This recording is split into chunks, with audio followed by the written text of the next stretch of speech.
and welcome to my channel April Flower Arts. I'm Tushara. Today I'm going to share with you my recipe for egg curry in a delicious potato masala gravy. So let's see what are the ingredients we need for that.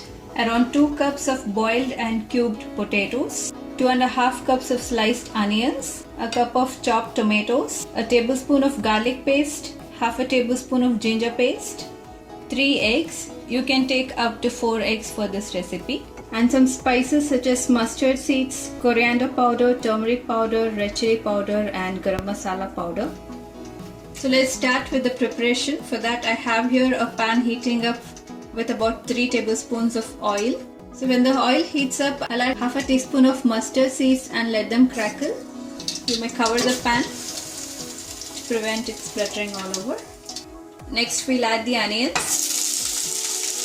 half a teaspoon of salt, and we'll saute the onions until they get a slight brown color. When the onions have softened a bit, we'll add the ginger and garlic paste and continue sauteing.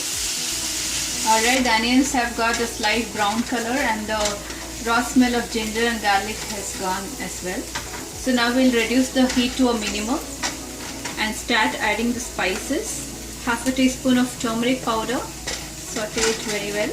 Make sure that the raw smell of turmeric is gone. It will take few seconds. A teaspoon of coriander powder, 3/4 teaspoon of red chili powder or asparagio taste, and a teaspoon of garam masala powder. We'll quickly saute it just for a few seconds.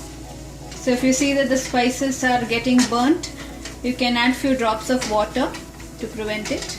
Now it's time to add the tomatoes. So we now mix it in and let the tomatoes cook until they are completely soft. Alright, the tomatoes have completely mashed up and integrated into the gravy. So at this point we'll add the boiled and cubed potatoes and coat them with the gravy really well. If you want, you can mash some of the potatoes for a nice thick gravy. To this I'll add around 3/4 cup of water. So this is the water left after boiling the potatoes. So this is very starchy and gives a very nice thick gravy. If you don't have this, you can add plain water itself. At this point you can check for salt. Alright, the curry has come to a boil. So you can serve it as such for a completely vegetarian curry. You may sprinkle some coriander leaves and it tastes very good with chapatis and puris. So now I'm going to add eggs. So just break the egg into the gravy. Add it slowly onto the gravy.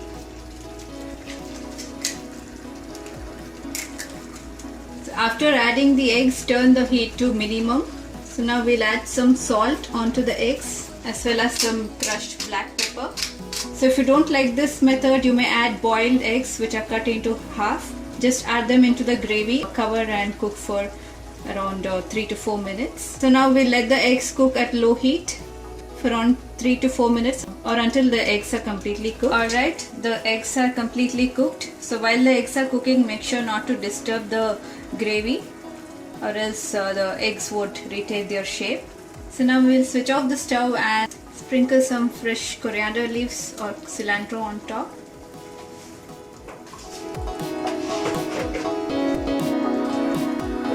So hope you liked my simple egg curry in potato gravy. It goes very well with all of the Indian breads such as chapati, puri, naan, paratha, etc. Please do give it a try and post your feedback. You may also follow me on social media. The links will be in the description box below. Until next time, it's bye from me. Thanks for watching.